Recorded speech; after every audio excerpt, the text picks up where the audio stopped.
이 내용을 지금 녹화 들어갔습니다. 네, 처음에 녹화 들어갔고요. 녹화해서 또 공유할 수 있는 분들에게 또 이렇게 공유를 하려고 합니다. 편집을 해서. 네.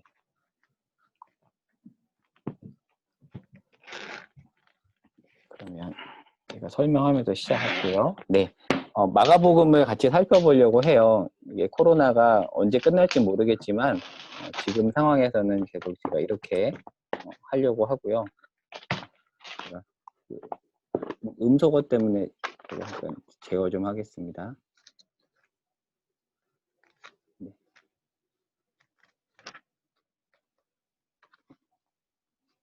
혹시 음소거 안 하신 분들 있잖아요. 한번 뭐 확인해 주세요. 음소거 안 하신 분들이 있어서 이제 녹화할 때 주변에 음들이 들어가거든요. 음소거 안 하신 분들 있으면 제가 송경희 집사님 제가 음소거 할게요. 네, 음소거 했고요. 그리고 임민희 집사님도 제가 음소거 했습니다. 네, 음소거 제가 했습니다. 네. 그러면 본격적으로 시작을 해보도록 하겠습니다. 마가복음을 쭉 살펴볼 예정이고요. 도움받은 참고 자료를 쭉 기술을 해놨습니다. 네. 그리고 준비물은요, 성경책하고 그냥 빈 노트만 가지고 오시면 돼요. 그리고 강의안은 나중에 링크를 통해서 다운로드 받을 수 있도록 제가 또 카톡방에다 안내해 드리도록 할게요. 그리고 이 PPT 진행 영상은 지금 녹화가 되고 있거든요. 그래서 녹화한 거를 유튜브에 그냥 올릴게요. 그래서 나중에라도 들으실 수 있도록 그렇게 안내하겠습니다. 당분간은 제가 맡은 주에는 마가복음을 성경 공부식으로 살펴보겠고요. 틈나는 대로 마가복음을 열심히 읽으시면 되겠습니다. 본격적으로 시작할게요. 왜 하필 마가복음을 정했는가? 이제 최근에 묵상한 본문이기도 하지만 마가복음을 살펴보기로 결정한 이유가 있는데 거기에 대해서 한번 설명을 해볼게요. 그 설명을 하기 전에 먼저 신약의 복음서가 하나가 아닌 네 개인 이유, 여러분 어떻게 생각하세요? 이런 생각 혹시 해보시지 않으셨나요? 하나면 되는데 왜 하필이면 마태, 마가, 누가, 요한 네 개 복음서를 줘서 다 읽게 만드는가? 사실 그런 생각을 할 수도 있는데요. 거기에 대한 답은 이렇습니다. 다양한 관점으로 예수님의 생애와 죽음을 조망해야 그 내용을 더 풍성하게 담을 수 있기 때문에 하나님께서 그렇게 허락하신 것 같습니다. 그러니까 어떤 사람에 대해서 한 사람이 설명하는 거하고 여러 사람이 설명하는 것은 다르잖아요. 여러 사람이 설명함으로써 더 풍성하게 내용을 설명하기 위해서 하나님께서는 우리에게 하나의 복음서가 아니라 네 개의 복음서를 이렇게 주신 것 같습니다. 특별히 그 밑에 줄에 보면 복음서는 그릇이라고 했잖아요. 말 그대로 마태, 마가, 누가, 요한복음은 그릇이고요. 그 그릇에 담긴 핵심은 예수 그리스도라는 거. 그래서 그릇보다는 그 안에 담긴 내용에 우리가 또 좀 방점을 두고 복음서를 읽어 내려가면 더 다양하게 또 체계적으로 내용을 이해할 수 있을 것 같습니다. 그래서 교부 이레누에스의 말을 이렇게 적어놨고요. 나중에 한번 강의안을 보시기 바랍니다. 사복음서의 특징은요. 사실 아까도 얘기했던 것처럼 모두 같은 이야기를 하지만 강조점과 관점이 조금 다릅니다. 특별히 요한복음은 관점이 나머지 세 소복음서와 조금 많이 다르다고 해서 구분을 합니다. 마테마가 누가복음은 그래서 공관복음, 공통된 관점으로 쓰여진 복음서라고 해서 공관복음이라고 하고 요한복음은 이 세 복음서와 조금은 분리합니다. 물론 같은 예수 그리스도에 대한 얘기지만 관점이 다르다고 해서 이렇게 분리를 하고요. 정리를 해보면 이렇습니다. 마태복음은 구약의 예언을 완성시킨 왕으로 오신 예수님을 그린 보통 별칭이 뭐가 있냐면 사자, 라이언 사자 있잖아요. 사자복음이라는 별명이 있고요. 우리가 살펴볼 마가복음은 종의 모습으로 고난당하며 섬기신 예수님을 그린 송아지 복음이라는 별명이 있습니다. 그래서 여기서 말한 송아지는 봉사하는 그런 이미지를 가지고 있는 동물인데 이 동물을 가지고 와서 송아지 복음이라고 하고 누가복음은 예수가 한 일을 역사적 시간 순서대로 누가의 특징이 담겨 있겠죠.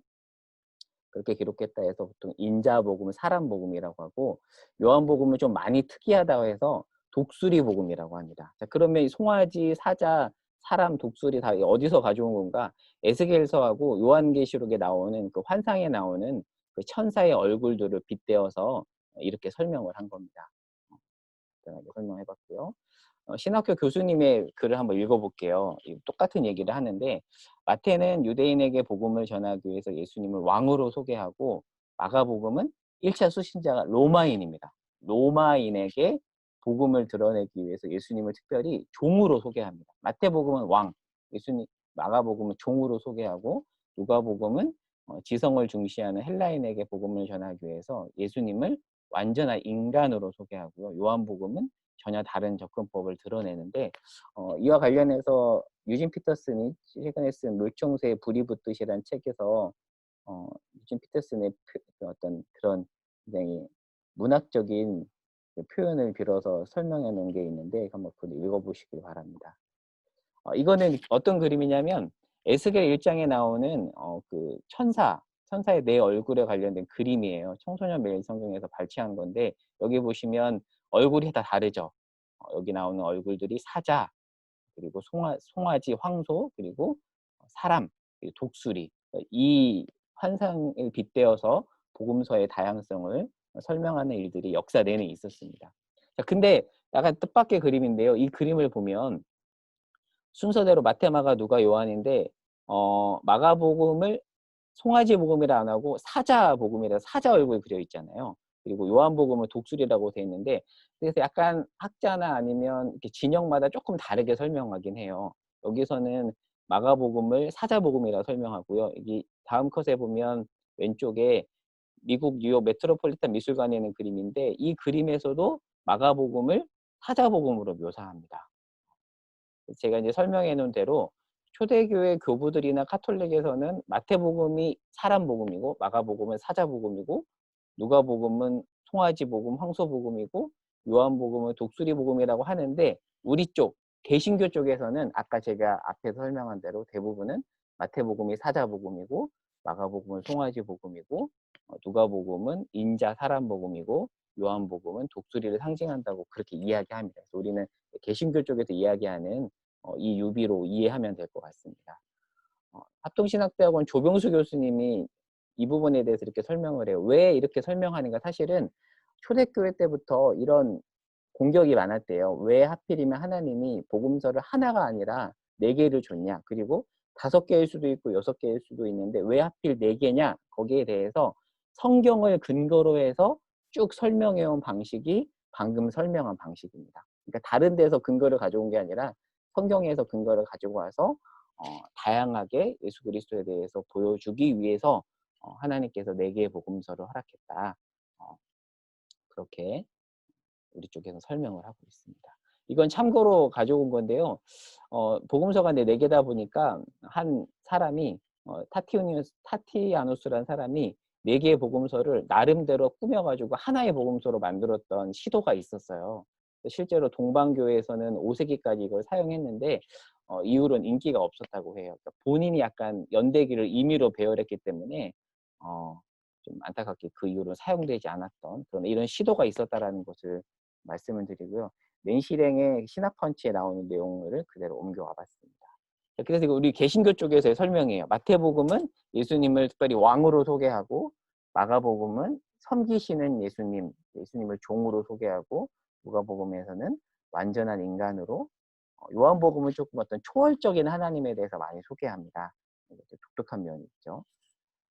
자, 그럼 이제 본격적으로 마가복음을 살펴보도록 할게요. 마가복음은 사복음서 중에서 기록 연대가 가장 빠릅니다. 오늘날 대부분의 신학자들이 동의하는 바예요. 그러면 왜 성경에는 마태복음이 먼저 있잖아요. 왜 그랬는가? 초창기 교부 시대 때는 마태복음이 먼저 기술됐다라고 생각했대요. 그래서 배열하기를 마태, 마가, 누가, 요한으로 했는데 오늘날 대부분의 신약 학자들은 보수적인 학자를 포함해서 마가복음이 사복음서 중에서 가장 먼저 쓰였다라고 이야기합니다. 그리고 나머지 세 복음서들은 마가복음을 토대로 쓰여졌다라고 얘기를 해요. 그거에 대해서 이따가 좀 살펴보겠습니다.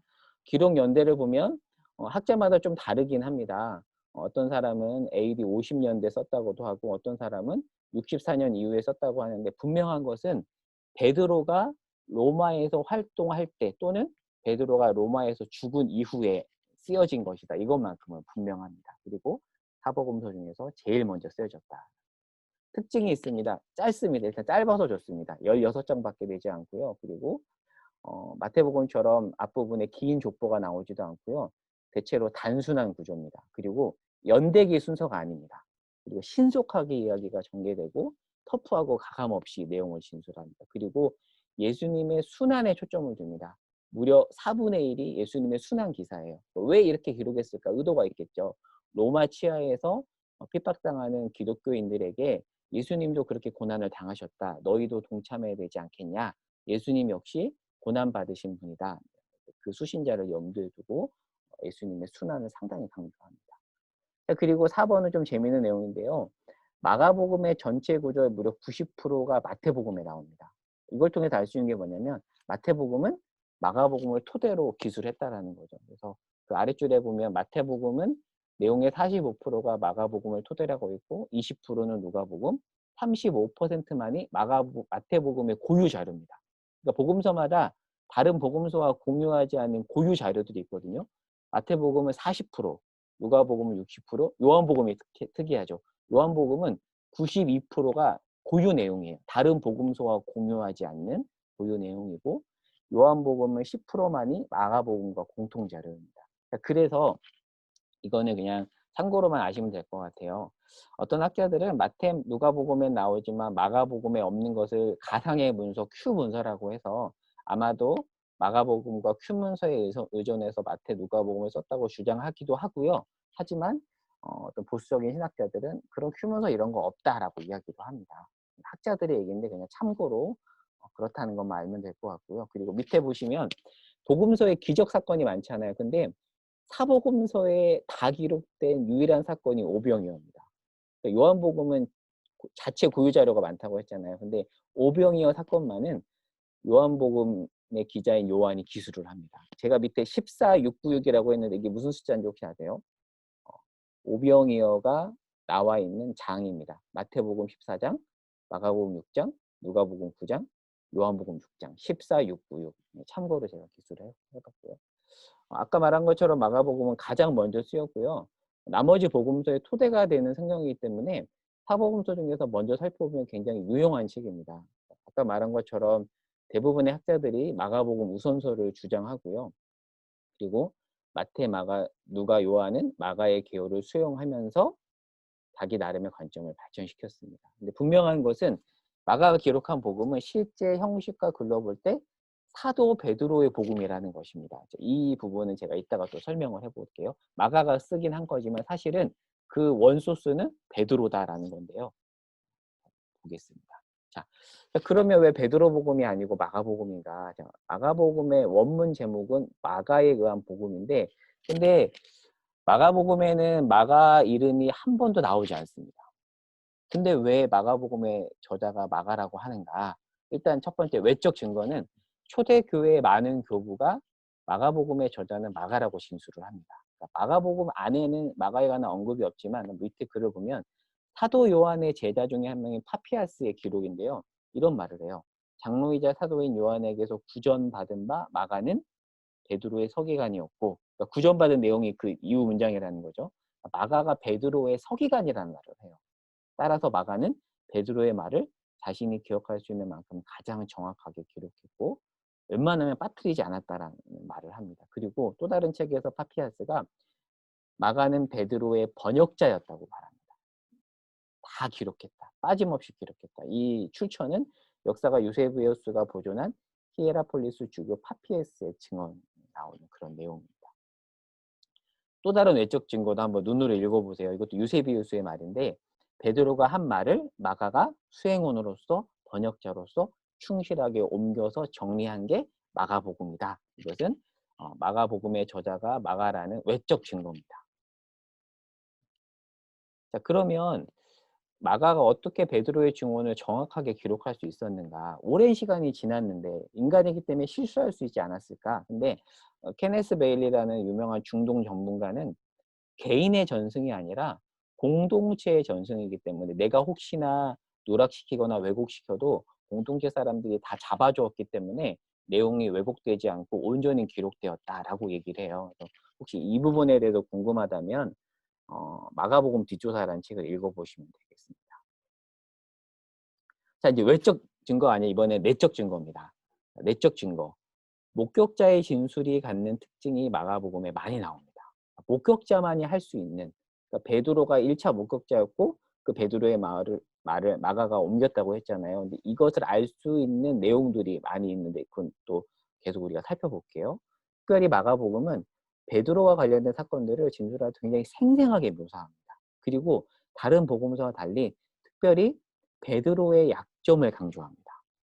이게 이제 하나의 내적 증거고, 그리고 이게 가장 강력한 내적 증거인데 사도행전 10장에 가면 베드로의 설교가 있어요. 그 베드로의 설교 구조하고 마가복음의 구조가 매우 유사합니다. 따라서 이제 학자들이 베드로의 그 설교를 토대로 해서 확장한 게 아니냐 뭐 이렇게 얘기하거든요. 따라서 마가복음의 원소스는 베드로고 베드로가 한 말을 마가가 기록한 거다 이렇게 이야기를 합니다. 마가는 그러면 누구인가? 아까 얘기한 것처럼 사복음서에서는 직접적으로는 언급되지 않고요. 그리고 예수님의 직계 제자가 아닙니다. 사실 마태는 직계 제자잖아요. 그리고 요한도 직계 제자인데 마가는 직계 제자가 아니고, 그리고 헬라어로는 마르코스라고 해요. 마르코. 그래서 그 스페인권이나 이쪽 포르투갈어권에서는 마르코라는 이름 많이 쓰잖아요. 영어에서는 마크라고도 많이 쓰고 많이 쓰이는 그런 이름이고, 빛이다라는 뜻을 가진 이름입니다. 자, 그러면 이제 성경에 기록된 사도행전에서 나오는 마가에 대한 한번 기록들을 살펴볼게요. 사도행전 12장 12절에 가면 마가라 하는 요한의 어머니 마리아의 집이라고 나옵니다. 즉 마가 요한은 그 마가의 다락방, 그 다락방 집을 제공한 마리아의 아들이죠. 그래서 어떻게 사람들이 이렇게 이해하냐면 예루살렘 교회 모임 장소를 제공했던 부유한 마리아라는 여인의 아들이다. 특별히 이 마리아가 살던 예루살렘 상부 도시는 부유층이 살았대요. 그러니까 예루살렘이 지도에도 보시면 알겠지만 이렇게 상부 도시하고 하부 도시가 나뉘었는데 상부 도시에는 주로 부유층이 살고 하부 도시에는 하류층이 살았대요. 그러니까 이 마가가 살았던 마을은 상부 도시, 부유층이 살았던 곳이지 않았을까라고 추측을 하거든요. 그래서 마가는 로마식 이름이고요. 요한은 유대식 이름입니다. 그러니까 일종의 이런 식인 거죠. 예를 들어서 브라이언 킴, 로이 킴 이런 이름 쓰잖아요. 왜 한국 사람인데 이름을 그렇게 쓰죠? 보통 이중언어 구사자들을 이름 그렇게 쓰잖아요. 즉 마가 요한은 마가는 로마식 이름이고요. 요한은 유대식 이름입니다. 즉 이중언어 구사자, 이중국적자입니다. 이런 면이 베드로 통역관으로서 아주 굉장히 유용한 자질이었을 거라는 거죠. 그래서 이 마가 요한은 아람어나 히브리어도 유창했지만 라틴어나 헬라어도 유창했을 것이다 라고 이렇게 추측해 볼 수 있고요. 특별히 예루살렘 출신이기 때문에 아람어에 익숙해서 마가복음에는 그런 아람어, 달리다군과 같은 그런 아람어가 많이 나옵니다. 밑에 참고해 보면 이 마리아의 집은 이건 추측이에요. 예수님의 제자들과 최후의 만찬을 가졌던 마가복음 14장에 나오는 그 장소가 아마도 마리아의 집이었을 것이다라고 추정을 합니다. 그리고 초대교회 모임 장소였을 것이다 추정을 하는데요. 말씀한 글을 찾아볼까요? 마가복음 14장 13절을 한번 볼게요. 마가복음 14장 13절에 보면 제가 한번 말씀을 보겠습니다. 마가복음 14장 13절에 보면 이런 말씀이 있어요. 예수께서 제자 중에 둘을 보내시며 이르시되 성내로 들어가라. 그리하면 물 한 동이를 가지고 가는 사람을 만나리니 그를 따라가서, 이 그룬트만이라는 신학자는 이 물 한 동이를 가지고 가는 사람이 어떤 번역본에서는 젊은이라고 나와 있는데 마가일 것이다라고 이렇게 얘기하기도 합니다. 근데 어디까지나 추정인데 마가가 자기 얘기를 썼다라는 거죠. 이게 바로 현재 성경 지리답사로 이스라엘에 가면 볼 수 있는 마가의 다락방터입니다. 굉장히 넓죠. 이렇게 넓은 집을 가진 부자, 그리고 그 자신의 집을 기꺼이 예배 장소로 내주었던 마리아, 그 마리아의 아들 마가, 엄마의 영향을 상당히 많이 받았겠죠. 사실 마가 이면에는 이렇게 엄마 마리아가 있다 볼 수가 있고요. 아까 보여드렸던 그림이죠. 마가의 집은 이렇게 상부도시 위쪽에 있었다는 거고요. 자, 그리고 이제 사도행전에 나오는 마가의 진술에 보면 12장에 바나바와 바울이 예루살렘에 이제 부조하러 가잖아요. 도와주러. 그 기근 때문에 도와주러 갔다가 돌아오는 길에 마가 요한을 수행원으로 선택해서 안디옥 교회로 데려옵니다. 마가 요한이 왜 수행원으로 간택됐을까? 아마도 이중언어 부족자라는 면, 그리고 마리아의 아들이었다라는 점이 아주 크게 작용했던 것으로 보여요. 추측입니다. 사도행전 13장에 보면 드디어 1차 전도 여행 때 바나바와 바울이 마가 요한을 수행원으로 두죠. 아마도 이중언어 부사자였기 때문에 일정 및 음식, 숙박 책임을 맡았던 것으로 보여요. 보통 이렇게 단기 선교 가면 이렇게 통역하는 사람 세우기도 하잖아요. 그 나라 언어 잘 쓰는 사람들을 수행원으로 둬야 유용하잖아요. 마가 요한이 그런 역할을 했을 거라는 거고요. 자, 근데 이제 어떤 일이 벌어지죠? 1차 전도 여행 때 이 마가 요한이 1차 전도여행 중간에 예루살렘으로 돌아가 버립니다. 그림을 하나 보여드릴게요. 이게 1차 전도여행 노선인데 안디옥에서 사이프러스, 키프로스 섬 구브로에 갔다가 내륙 갈라디아 쪽으로 들어가는 이 버가 지역에서 마가 요한이 예루살렘으로 다시 돌아가 버리죠. 도망갑니다. 유명한 사건이죠. 어, 근데 성경에도 나오지만 특별히 마가는 구브로 출신의 바나바의 사촌이라고 나오잖아요. 생질이라고 나오죠. 그래서 이 구브로라는 지역은 낯설지 않아서 잘 다니다가 구브로를 지나서 낯선 이 버가 지역에 이르러서 도망갔는데, 근데 성경 지리 관련된 책에 보면 이 버가 지역은 굉장히 지형이 험하고 산적대들이 많이 출몰을 했대요. 그러다 보니까 부유층 집안 출신인 마가 요한이 두려워서 떠난 게 아닐까 이렇게 추측해 볼 수 있고요. 자, 근데 그 이후에 또 어떤 일이 있냐면 2차 전도여행 출발 때 바나바가 1차 전도여행 때 도망갔던 마가 요한을 데리고 가자고 하지만 사도 바울은 데리고 가지 말자고 하죠. 둘이 심하게 다툽니다. 메시지 성경은 이렇게 번역을 해요. 둘이 언성이 높아지더니 결국 갈라섰다. 그러니까 참 우리가 상상하기 힘든 장면이죠. 바나바와 바울이 소리 높여서 막 싸운 거예요. 마가 요한 데려가자. 안 돼. 어떻게 데려갈 수 있어? 막 침 튀기면서 크게 싸웠던 것 같아요. 갈라지죠. 그러니까 마가 요한 때문에 바울과 바나바가 2차 전도 여행 출발 때 갈라섭니다. 갈라지게 하는 원인을 제공했던 사람 마가 요한이죠. 자, 그런데 골로새서에 가면 아주 신기한 표현이 있습니다. 사도 바울이 골로새 교회에 어떻게 말하냐면 나와 함께 갇힌 아리스다고와 바나바의 생질 마가와, 그러니까 이 마가에 대해서는 너희가 명을 받았음에 영접하라고 합니다. 그러니까 지금 같이 있는 거예요. 분명히 마가 때문에 갈라진 건데 그 마가와 지금 아주 긴밀하게 있다라는 것을 골로새서를 통해서 알 수 있는데, 연대로 따져보면 한 10년 정도 지난 것 같아요. 대체 10년 사이에 무슨 일이 있었는가? 아마 화해하고 그런 일이 있었던 것 같아요. 특별히 여기서는 마가를 바나바의 생질이라고 하는데요. 생질은 이제 조카라는 뜻이잖아요. 근데 헬라어 원문에 보면 cousin, 사촌으로도 번역이 돼요. 그래서 어떤 번역본에서는 마가를 바나바의 조카라고 하기도 하고 어떤 번역본은 사촌이라고 번역합니다. 대부분의 영어 성경은 cousin이라고 번역하더라고요. 그러니까 조카냐 사촌이냐 뭐 그건 크게 중요하지 않은 것 같아요. 조카일 수도 있고 사촌일 수도 있는데 분명한 것은 친인척 관계라는 거, 긴밀한 관계였다라는 거, 그렇게 그 정도만 알면 될 것 같고요. 또 다른 기록에 보면 빌레몬서에서도 마가를 사도 바울이 나의 동역자라고 합니다. 로마 감옥에서 빌레몬 교회에 쓴 편지인데 거기에 지금 마가가 바울과 같이 있는 거예요. 그리고 디모데후서, 사도 바울이 죽기 직전에 로마 감옥에서 쓴 편지에 보면 이렇게 얘기해요. 디모데에게 지금 누가만 나와 함께 했는데 너가 올 때 마가를 데리고 오라고. 그러면서 뭐라고 얘기하죠? 그가 나에게 유익하다라고 얘기해요. 분명히 마가 때문에 바나바와 바울이 갈라지고 도망간 사람인데 지금 그 마가가 자기 말년에 유익하다라고 이야기합니다. 중간에 도망가서 무익했던 자인데 대체 무슨 일이 있었는가? 그 중간에 무슨 일이 있었는가에 대한 언급은 사실 성경에 없어요.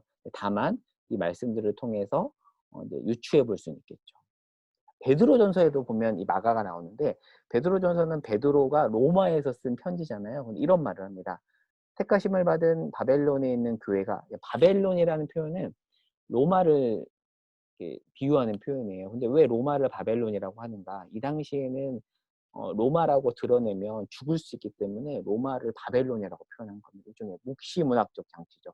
요한계시록에서도 로마라고 대놓고 안 하고 바벨론이라고 하잖아요. 그러니까 로마에 있는 교회가 너에게 무난하고, 베드로가 뭐라고 말하죠? 내 아들 마가라고 합니다.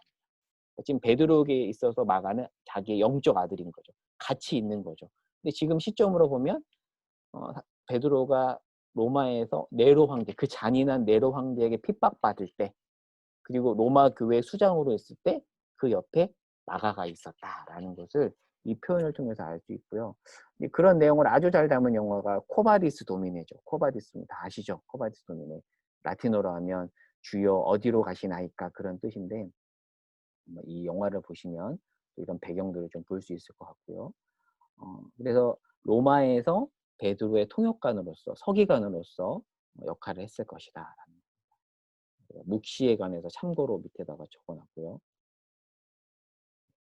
다음 코드로 가보면, 자, 근데 이제 성경 외의 기술인데요. 자, 그러면 그 이후에 마가가 어떻게 살았을까? 이제 유세비우스가 쓴 교회사에 보면 마가는 애굽에서 복음을 전하고 그곳에 금욕주의와 철학적 엄격함을 획득을 한 교회를 세웠으며, 지금 이집트의 알렉산드리아라는 그 도서관으로 유명한 도시 있잖아요. 그 알렉산드리아의 첫 주교가 되었다라는 그런 기술이 있습니다. 그러니까 이 마가는 베드로가 죽고 나서 이집트에 가서 복음을 전했다, 이런 기록이 남아 있고요. 그래서 이집트의 성지 답사를 가면 마가와 관련된 유적지들을 볼 수 있습니다. 저도 예전에 아이들 데리고 한번 이집트로 단기 선교 갔을 때 마가와 관련된 그런 것들을 이제 보고 왔었는데, 그래서 이집트에서는 이집트 그 동방 기독교 콥틱 기독교에서는 마가를 성인으로 추대합니다. 네.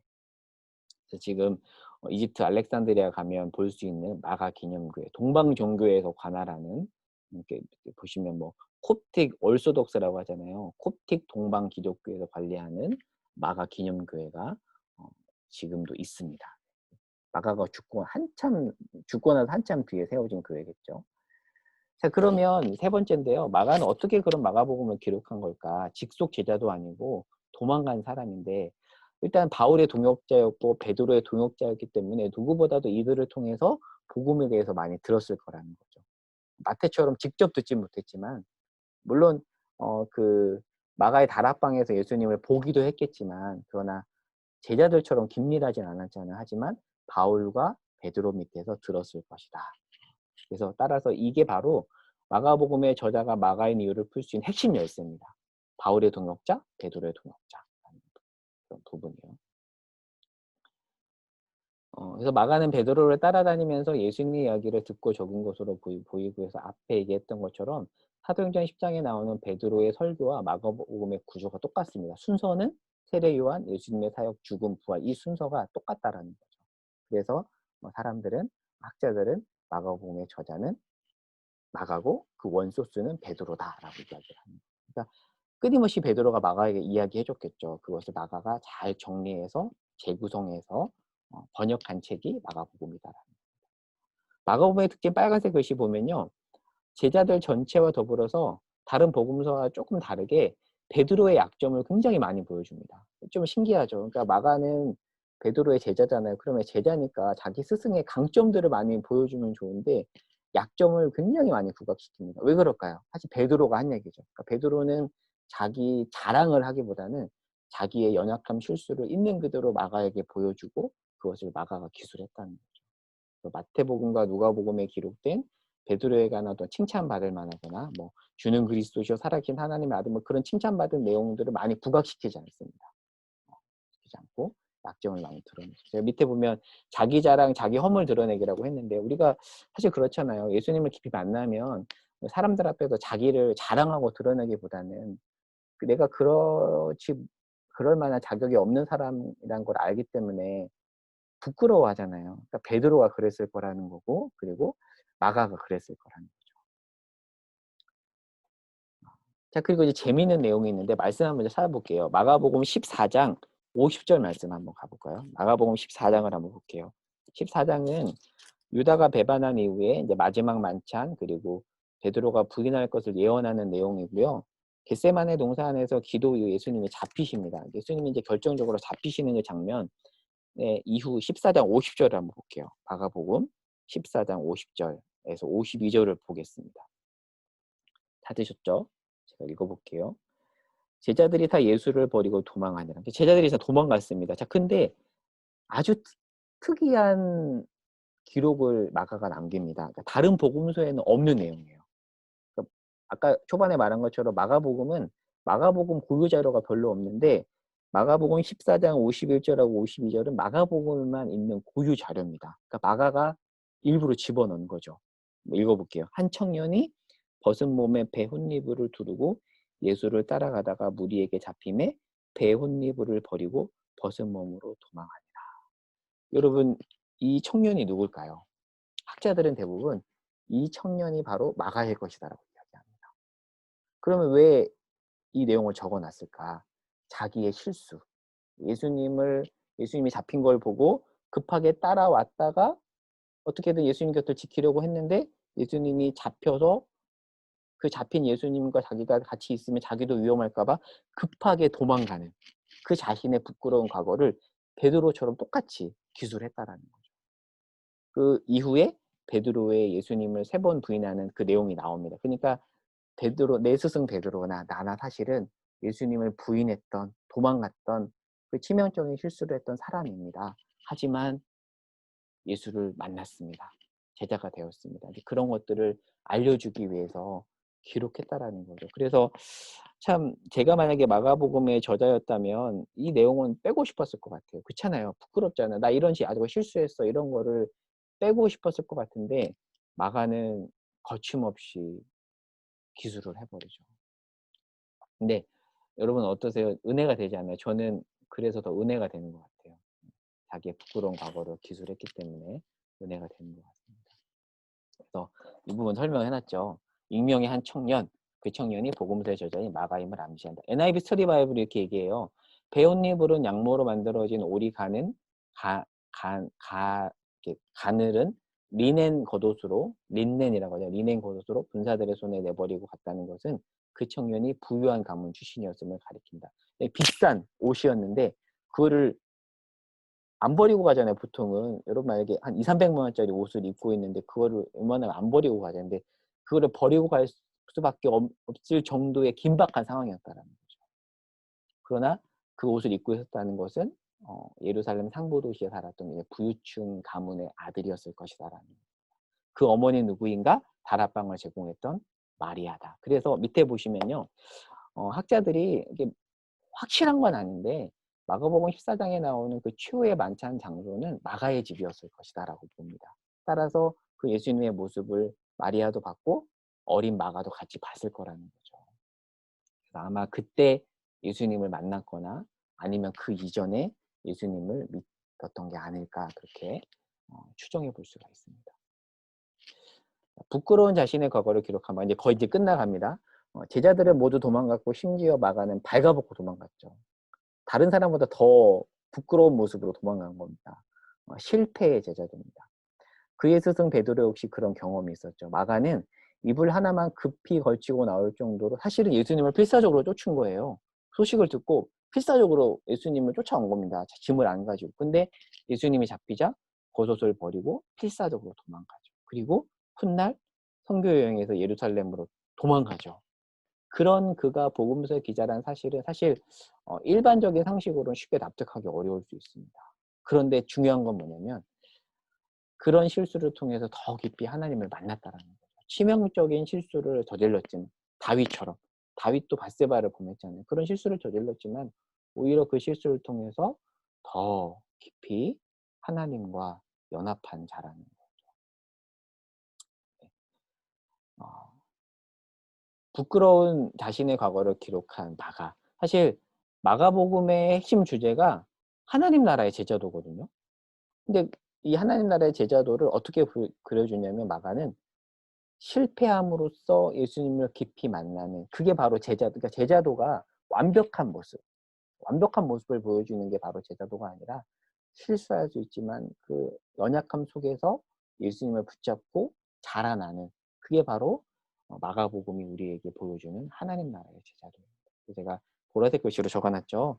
예수님을 따르는 길은 나의 힘과 의지로 갈 수 없다. 실패와 좌절 속에서 예수의 필요성을 느끼고 사실 우리가 실패하지 않으면 예수님의 필요성 못 느끼잖아요. 내가 완벽해요. 다 잘해요. 그러면 기도하지 않잖아요. 근데 내가 실패하고 힘들고 좌절하면 정말 예수님이 필요하구나. 예수님을 경험하고 느끼고 그러면서 우리가 만들어져 가잖아요. 그렇게 제자도를 마가복음 우리에게 보여주고 있습니다. 정리입니다. 어, 예수님을 따르다가 급하게 도망간 청년 마가 돌이켜 바울과 바나바의 수행원으로 선교 여행에 동참하지만 중간에 돌아감으로써 선교 여행에 갈등을 일으킨 장본인. 이 이력서에 남지 않았을까요? 그러면 보통 이력서 보면 이런 사람들은 배제해 버리잖아요. 근데 그런 마가의 손을 통해서 하나님은 복음서를 만들어 가셨습니다. 이거 하나만 보고 이제 정리해 볼게요. 창세기 34장에 가면 유명한 사건이 있죠. 야곱의 딸 디나를 세겜이 범하자 오빠들 시므온과 레위가 할례를 통해서 기습 공격해서 세겜 일가를 없애죠. 할례를 행해라. 그럼 우리와 결혼할 수 있다. 우리 하나 될 수 있다. 그래서 이 세겜 족속들이 할례를 행하자. 남자들 할례 행하면 어떻게 돼요? 힘을 못 쓰잖아요. 그 틈을 타서 세겜 일가를 시므온과 레위가 완전히 처절하게 응징하죠. 그 이후에 야곱은 시므온과 레위를 저주합니다. 창세기에 보면. 이 저주에 따라서 실제로 시므온 지파는 사라져요. 지도를 보면 알겠지만 이 시므온 지파는 유다 지파 안에 있어요. 별도로 구획을 할당받지 못하고 유다 지파 안에 굉장히 속된 말로 쪼그라져서 삽니다. 그러니까 야곱의 이 저주가 실현이 된 거죠. 그리고 레위는 전국으로 흩어집니다. 여기 보시면 지도에 보면 점들이 있잖아요. 레위 지파는 전국 48개 성읍으로 흩어지죠. 그러니까 그 실수를 통해서 야곱의 저주가 이 시므온과 레위에게 적용이 된 거죠. 그러니까 이 시므온 지파는 찌그러지고 레위 지파는 흩어져 버립니다. 근데 정말 은혜가 되는 게 뭐냐면 요한계시록 7장 실제로 제가 읽다가 정말 여기서 별거 아닌 것 같은 구절에서 은혜를 받았어요. 요한계시록 7장 7절에 가면 그 없어진 지파, 사실 시므온 지파는 나중에 없어져 버리거든요. 유다 지파 안에 복속에서 없어지는데 그 없어진 시므온 지파가 요한계시록에 나오더라고요. 이 무엇을 의미할까요? 그 저주받은 시므온 지파, 치명적 실수를 범해서 없어진 지파, 그 지파가 예수 그리스도 안에서 다시 오실 그 예수 그리스도 안에서 다시 회복된다라는 것을 이 요한계시록 7장 7절은 우리에게 보여줍니다. 이렇게 적어놨죠. 저주 실수보다 큰 예수. 그러니까 우리의 실수 연약함이 있잖아요. 근데 그거보다 예수가 더 크다라는 거죠. 그러니까 우리의 정체성은 우리의 실수 연약함에 있는 게 아니라 그것을 넘어서는 예수 그리스도에 있다라는 거예요. 마가와 그의 스승 베드로 역시 마찬가지죠. 사실 우리가 시므온과 레위, 마가 같은 인생이잖아요. 실수하고 겉으로 볼 때는 저주받은 인생처럼 보이는. 근데 그 인생에 예수가 오셨고 그 예수가 그 저주보다 큽니다. 제가 밑에다가 태초에 심오한 마법, 태초 이전에 더욱 심오한 마법이라고 했는데 이거는 그 C.S. 루이스가 쓴 판타지 소설 나니아 연대기 두 번째 책에 나온 내용이거든요. 그러니까 태초의 심오한 마법은 뭐냐면 그 에드먼드가 나중에 실수하잖아요. 그러니까 그 태초의 심오한 마법은 뭐냐면 반역자는 죽는다예요. 그래서 에드먼드는 죽을 수밖에 없습니다. 그 마녀가 이 법에 따라서 에드먼드를 죽이려고 하는데 근데 마녀가 몰랐던 아슬란만이 아는 법이 하나 있습니다. 그게 뭐냐면 태초 이전에 더욱 심오한 마법입니다. 이게 뭐냐면 죄를 지은 적이 없는 자가 죄를 지은 자를 대신해서 죽으면 그 죄 지은 자의 죄가 없어진다는 거예요. 그러니까 신기하죠. 이 C.S. 루이스가 이 복음의 비밀을 판타지에다 아주 참 신비롭게 기술해 놓은 건데 사실 우리는 태초의 심오한 마법을 적용하면 죽을 수밖에 없는 저주받은 인생이잖아요. 근데 하나님은 우리를 태초 이전에 더욱 심오한 마법으로 엮으셔서 우리를 자녀 삼으셨고 지금도 우리와 함께 하신다라는 거. 그리고 우리뿐만 아니라 우리의 자녀의 삶에도 하나님이 예수님을 통해서 그렇게 함께 하신다라는 거 우리가 기억하면 좋겠습니다. 나눈 질문입니다. 네, 나눔 시간이 따로 없긴 한데 나중에 단톡방에서 소그룹 이렇게 나누시면 좋을 것 같고요. 두 가지 그냥 기술했어요. 마가 때문에 다나바와 심하게 다툰 바울은 훗날 마가와 동역하잖아요. 근데 이런 일이 정말 우리 현실에서 가능할까 한번 생각해 보면 좋을 것 같아요. 쉽지 않을 것 같아요. 같이 동역했는데 누가 배신을 했어요. 실수했어요. 그럼 우리는 아웃이잖아요. 그 사람 완전 배제해 버리잖아요. 근데 바울은 그렇지 않았다는 거죠. 그런 바울을 통해 사실 마가가 마가복음의 저자가 되잖아요. 이걸 보면서 저는 제 자신을 많이 돌아보게 됐는데 정말 이렇게 내가 살아야 되는데 나는 그렇게 살고 있는가. 그러면 그렇게 이런 일이 가능하게 했던 동인이 대체 뭘까. 그게 내 삶에도 좀 작용하면 좋겠다. 그런 은혜가 있으면 좋겠다는 생각을 했는데 한번 이 부분을 나눠보시면 좋을 것 같고요. 그리고 두 번째, 예수가 잡히자 급하게 벌거벗은 몸으로 도망간 마가의 모습에서 우리가 보이죠. 저는 제가 보이더라고요. 좌절이 되죠. 근데 그 마가를 하나님이 세워가시는데요.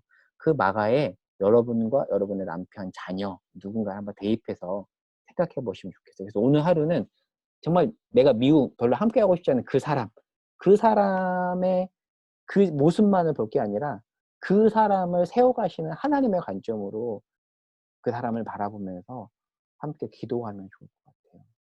이 부분에 관해서도 한번 나눠보시면 좋을 것 같습니다. 다음 번에는 마가복음 1장 1절에서 8절 부분을 살펴보겠습니다. 그래서 예고 본문 말씀드리고 기도 제목 제가 이렇게 4가지 정리했습니다.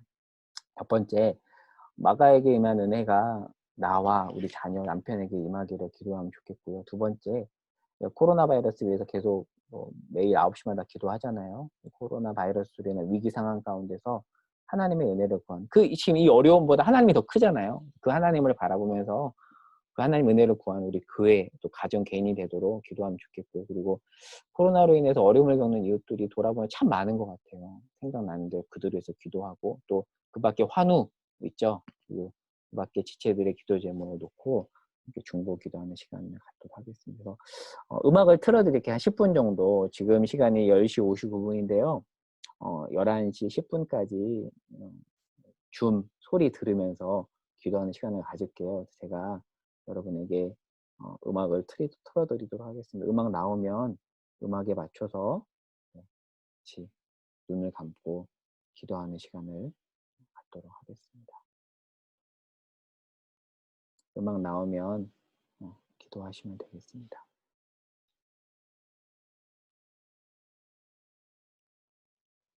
같이 11시 10분까지